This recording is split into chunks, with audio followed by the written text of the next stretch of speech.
Anda kembali di MNC News Now, pemirsa, bersama saya Syafaati Suryo.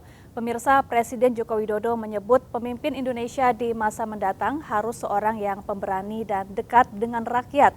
Berbagai spekulasi pun bermunculan. Siapakah sosok yang dimaksud Jokowi?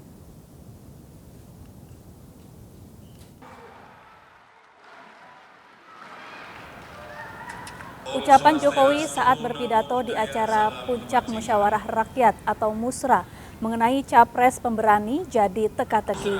Setiap partai politik mempunyai pandangan yang berbeda mengenai sosok ini. PDIP dan P3 menganggap sosok yang dimaksud adalah Ganjar Pranowo karena berani menolak Israel dalam perhelatan Piala Dunia U20. Sedangkan PKB dan Gerindra yakin sosok itu adalah Prabowo Subianto karena memiliki latar belakang prajurit dan berani dalam mengambil keputusan penting. Sebelumnya, relawan Musra sudah memberikan 3 nama usulan calon presiden untuk Pilpres 2024, yakni bakal capres dari PDI Perjuangan Ganjar Pranowo, Ketua Umum Partai Gerindra Prabowo Subianto, dan Ketua Umum Partai Golkar Airlangga Hartarto. Namun Jokowi belum memilih salah satu dari 3 nama tersebut. Jokowi mengklaim tidak mau terburu-buru untuk memilih nama capres hasil musrah.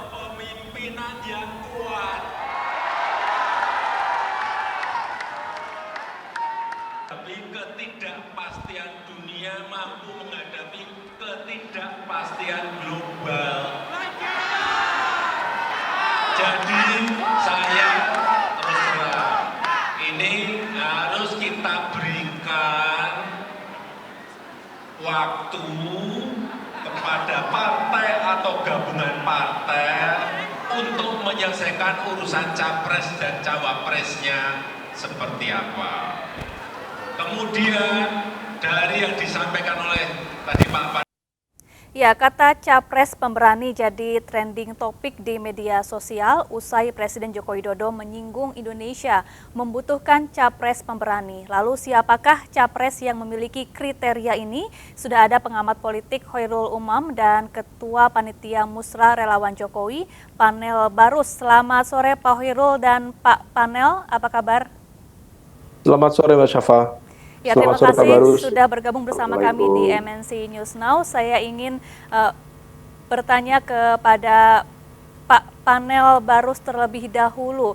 Ada 3 nama yang diserahkan kepada Presiden Joko Widodo untuk dijadikan sebagai calon presiden. Apa dasar musra memberikan ketiga nama itu? Ya, jadi musra ini kemarin yang kita gelar di Istora Senayan adalah puncak musra, yang mana kita sebelumnya telah melaksanakan musra secara roadshow di 29 lokasi dan salah satunya kita laksanakan di luar negeri, di Hong Kong. Nah, kemarin di Istora Senayan itu puncak. Apa yang kita sampaikan kemarin, apa yang kita sampaikan kemarin kepada Presiden Joko Widodo merupakan hasil rekaman kami dari roadshow di seluruh provinsi yang kita laksanakan. Jadi itu semua hasil rangkuman kita sampaikan, itulah hasilnya. Karena musra ini kan musyawarah rakyat. Jadi apa yang dihasilkan dari musra ini tentu bisa kita katakan adalah suara rakyat. Nah, Pak Jokowi ingin mendengar suara rakyat. Maka kemarin hasilnya kita sampaikan bahwa dalam proses musrah itu memang ada beberapa nama yang kita sampaikan. Tapi yang perlu diketahui oleh pemirsa semuanya, bahwa yang kita sampaikan itu juga tidak sekedar nama-nama capres-cawapres. Karena di setiap musrah kita juga ada pembahasan tentang agenda kebangsaan, ada program prioritas harapan rakyat, ada karakter dan kriteria pemimpin, ada kriteria dan karakter pemimpin yang cocok menurut rakyat seperti apa. Nah, itu juga jadi bahasan musrah. Dan kemarin semuanya itu sudah kita rangkum, kita sampaikan ke Jokowi. Gitu, Mbak. Baik, Pak Hoirul, lalu bagaimana Anda melihat nama-nama yang diusulkan musrah kepada Jokowi? Ya, sejauh ini nama-nama itu sudah berada di dalam radar, sehingga kemudian kita sudah bisa memprediksi nama seperti Pak Ganjar, kemudian Pak Prabowo, dan adapun kemudian Pak Erlangga sifatnya merepresentasikan apa yang menjadi kekuatan dari KIB yang ternyata mengalami cukup banyak kendala di dalam upaya konsolidasi koalisinya. Oleh karena itu dalam konteks pemenangan ke depan, kita juga perlu mencermati bagaimana kemudian jaringan relawan ini bergerak. Memang relawan bisa menjadi sebuah simbol kekuatan yang kemudian bisa menjangkau basis pemilih yang barangkali tidak terjangkau oleh partai politik. Tetapi pergerakan dari relawan sendiri cenderung untuk tidak tunduk di bawah konstitusi partai. Nah, selagi atau selama jaringan relawan kemudian bisa mengoptimalkan kekuatannya dan kemudian berkolaborasi dengan kekuatan partai politik, tentu akan menghasilkan sebuah mesin politik yang efektif. Tetapi jika kemudian relawan dianggap sejumlah pihak sebagai sebuah barisan yang barangkali seolah tidak ingin terbayang-bayangi langkah dan gerak mereka, sehingga kemudian dianggap mendikte atau mempengaruhi keputusan politik di partai politik, tentu itu akan berpotensi menghadirkan friksi. Nah, oleh karena itu di sini adapun aspirasi dari musrah sifatnya adalah aspirasi dari sejumlah simbol-simbol kekuatan politik. Adapun nanti siapa yang memutuskan tentu akan kembali kepada konsep konstitusi, di mana partai politik adalah mesin demokrasi yang diberikan mandat untuk menentukan apakah misalnya dalam konteks ini Presiden Joko Widodo akan menentukan Pak Prabowo atau Pak Ganjar atau bahkan Pak Erlangga Hartarto. Demikian. Baik, Pak Panel, kemarin dalam acara musrah Jokowi juga menyebutkan bahwa 13 tahun lagi Indonesia berpeluang untuk menjadi negara maju, sehingga jangan sampai pilih pemimpin dan jangan sampai salah pilih pemimpin dan pilihlah pemimpin yang berani. Lalu bagaimana musrah menafsirkan pernyataan Joko Widodo ini dan kira-kira siapa sosok pemimpin berani yang dimaksud oleh Jokowi? Ya, jadi jangan dipotong. Yang disampaikan Pak Jokowi itu cukup tegas dan ada penekanan. Bahwa yang dibutuhkan Indonesia ke depan adalah seorang pemimpin yang pemberani untuk rakyat. Untuk negeri, untuk rakyat.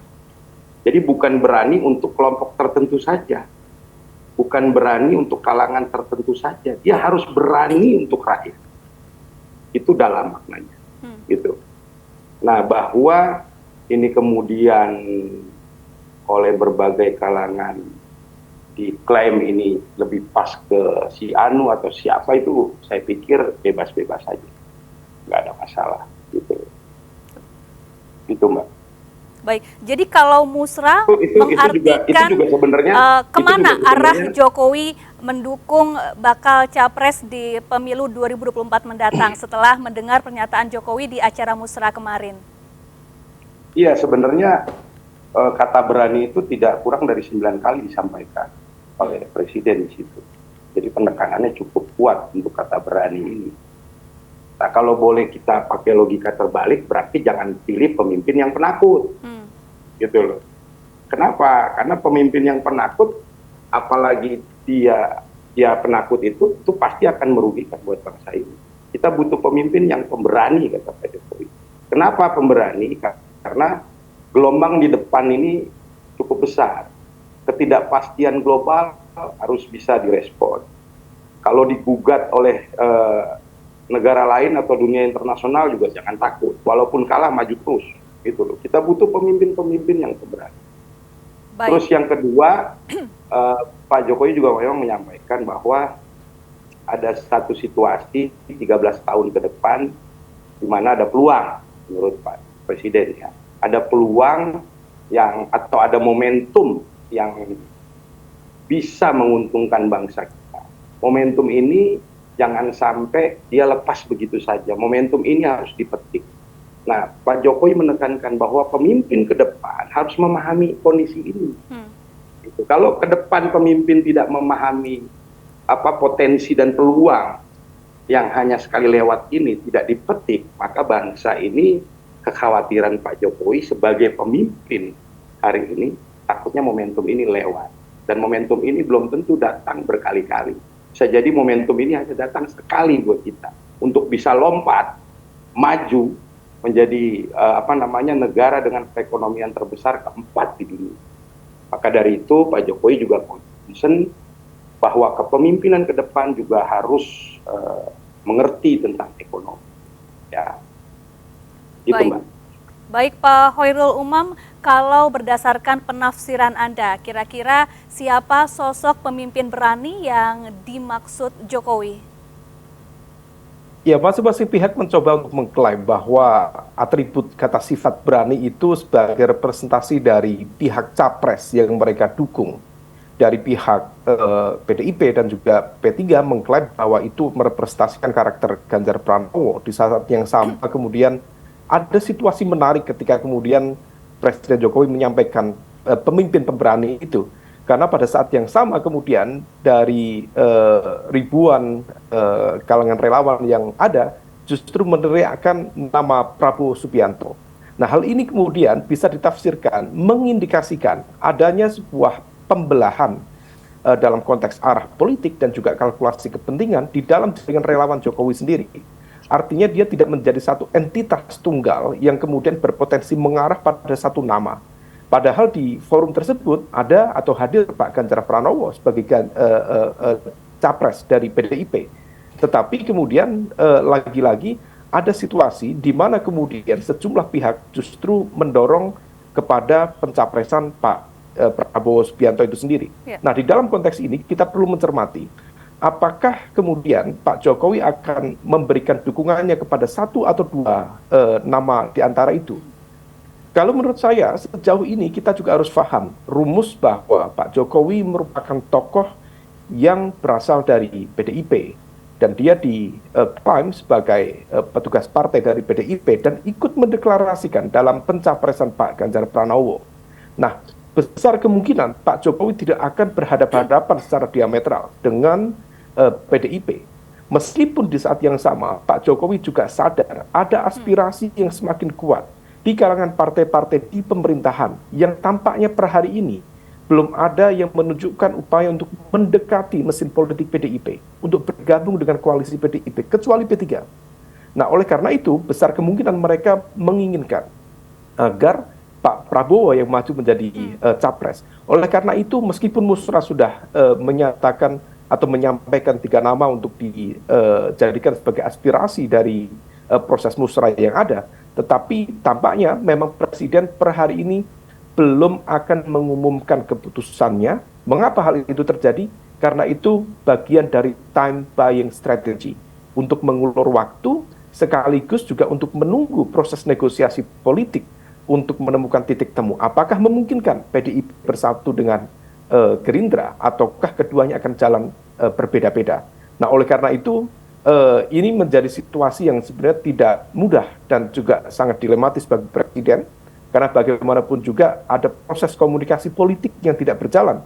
Ego politiknya juga sama-sama tinggi, sama-sama kuat, dan tidak mudah kemudian menyatukan antara ego PDIP dengan kekuatan-kekuatan partai di lingkaran istana yang lain. Demikian. Baik, Pak Panel, lalu mungkinkah Jokowi ini yang selama ini mendengarkan aspirasi dari berbagai pihak di sekelilingnya yang meminta Jokowi untuk mendukung capres lain di luar PDI Perjuangan, dalam hal ini Ganjar Pranowo, lalu mungkinkah menurut Anda Jokowi memainkan politik dua kaki, mendukung dua capres, dan apakah Jokowi memiliki kemampuan untuk berkonfrontasi dengan PDI Perjuangan untuk memilih capres yang didukungnya? Menurut Anda, Pak Panel? Pak Jokowi tidak main dua kaki. Pak Jokowi main di ratusan juta kaki rakyat. Karena dia bergerak untuk rakyat.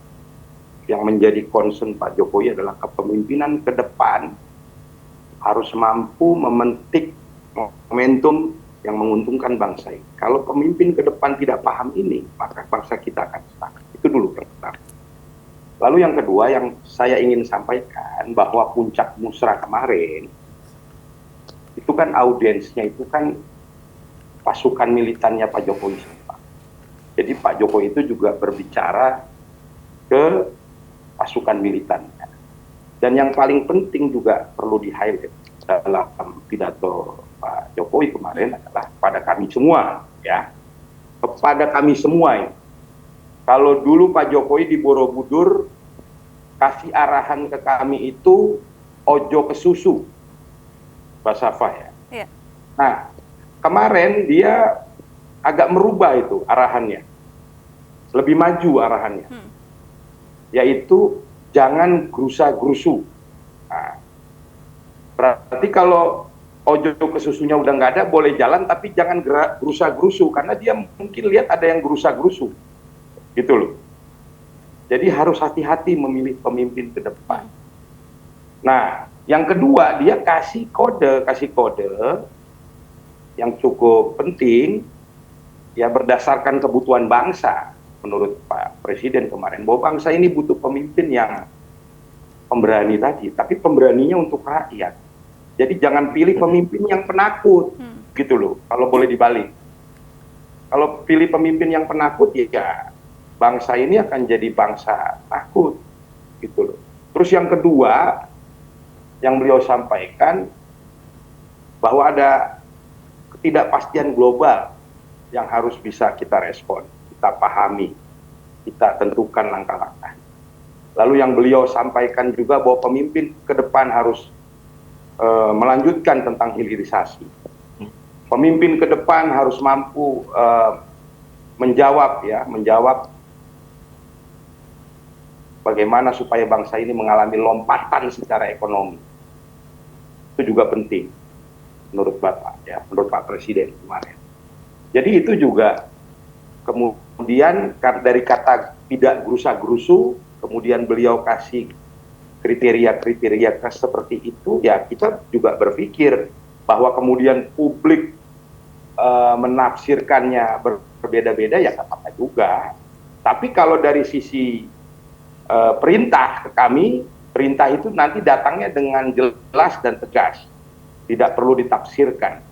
Kami sebagai relawan Jokowi, ya tidak bisa menawar-nawar itu. Kalau tiba waktunya, tiba saatnya, tiba detiknya perintah itu datang ke kami, tidak ada tawar-menawar, gaspol, gitu loh. Baik Pak Umam, lantas kehadiran Jokowi saat deklarasi Ganjar Pranowo sebagai bakal capres, terlebih Ganjar dan Jokowi dalam payung yang sama, yakni PDI Perjuangan, bukankah ini menunjukkan Jokowi sudah menentukan arah suksesinya? Ya, seharusnya kalau misal kita melihat dalam konteks kacamata partai politik, tentu tidak bisa kemudian menegasikan keberpihakan dan juga keberadaan Presiden. Dalam konteks ini Pak Joko Widodo, dalam konteks keanggotaannya dan juga perannya sebagai petugas partai di PDIP.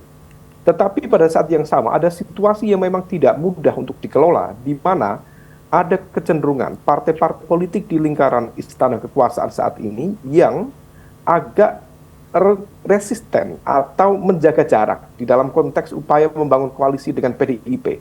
Besar kemungkinan hal itu terkait dengan mekanisme penetapan posisi cawapres yang seharusnya misalnya dibicarakan secara egaliter dengan koalisi, tetapi ada kecenderungan dari teman-teman PDIP untuk menentukannya berdasarkan dari hasil komunikasi dan juga hasil pertimbangan yang matang dari Ketua Umum PDIP Bu Megawati Soekarno Putri. Kemudian di saat yang sama konon menurut informasi spekulatif, pembagian jatah portofolio pembagian kekuasaan dalam konteks kabinet ke depan juga harus mendapatkan pertimbangan yang matang dari Ketua Umum PDIP. Barangkali hal itu dianggap sebagai sebuah mekanisme koalisi yang tidak egaliter. Tapi sebenarnya PDIP mencoba untuk mengevaluasi kembali dari proses perjalanan pemerintahan Pak Jokowi selama ini, di mana ada perasaan, ada kecenderungan bahwa meskipun PDIP menang, berkuasa, tetapi ada kekuatan lain yang lebih berkuasa dan mengendalikan kekuasaan di istana presiden itu sendiri. Nah, maka kemudian hal itu menjadi bahan evaluasi bagi PDIP untuk menentukan mekanisme berkoalisi ke depan. Nah, inilah yang kemudian tampaknya menjadi hambatan cukup serius di kalangan partai-partai yang lain seperti Gerindra, Golkar, PKB, yang per hari ini belum menunjukkan keinginan untuk mendekati PDIP itu sendiri. Nah, oleh karena itu situasi inilah yang tampaknya membuat Presiden Jokowi menjadi agak berpikir ulang atau bahkan harus berhati-hati. Nah, kalau misal saya cermati bahasa jangan gerusa-gerusu, ojo gerusa-gerusu, dan juga ojo ke susu sebenarnya memiliki tone yang sama. Dalam konteks ini adalah time buying strategy untuk melihat proses negosiasi politik di tingkat akhir. Apakah memungkinkan terjadinya perkawinan politik antara kekuatan-kekuatan itu, persenyawaan politik di antara kekuatan itu, ataukah tidak? Kalau misal tidak, bisa saja kemudian nanti endingnya Pak Presiden sebagai bagian dari penugasan dalam konteks petugas partai, dia akan menyatakan secara terbuka mendukung pada Ganjar Pranowo, tetapi sel-sel politiknya memiliki keleluasaan untuk bergerak, misalnya untuk mendukung Prabowo Subianto. Demikian. Baik, terakhir Pak Panel, setelah kemarin Musra menyerahkan 3 nama bakal capres kepada Jokowi, lalu seperti apa kelanjutannya? Ya, yang pasti kita akan menunggu lah ya, karena kita ini relawan Jokowi, bukan relawan yang lain. Jadi yang kita tunggu itu komandonya komando. Kalau komando itu atau perintah itu sudah turun, yang tidak perlu ditafsirkan, kita akan jalan. Namun perlu saya sampaikan, setelah musrah ini berakhir, karena musrah ini adalah merepresentasikan suara rakyat, apapun yang mau dikatakan orang, musrah ini merepresentasikan suara. Karena yang bermusyawarah di daerah-daerah itu rakyat, bukan relawan Jokowi. Itu yang coba kita rangkum. Nah, ke depan, setelah musrah selesai, kita akan kembalikan hasil musrah ini ke organisasi masing-masing yang ada di musrah. Kita akan bahas ini, kita akan adaptasi ini hasil musrah untuk kita bicarakan.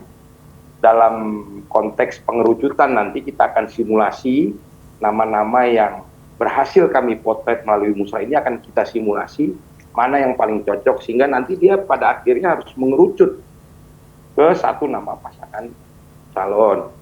Nah, pasca kalau saya sebagai bendahara umum Projo yang juga ada di musrah, kebetulan kemarin menjadi ketua panitia, kita akan menggelar konperda di tingkat provinsi, baru habis itu kita akan mengerucutkan namanya di Rakernas.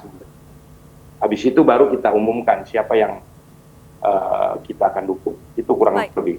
Baik, terima kasih Pak Panel Barus, Ketua Panitia Musrah Relawan Jokowi, dan juga Pak Khairul Umam, pengamat politik, telah bergabung bersama kami di MNC News Now. Selamat beraktivitas kembali.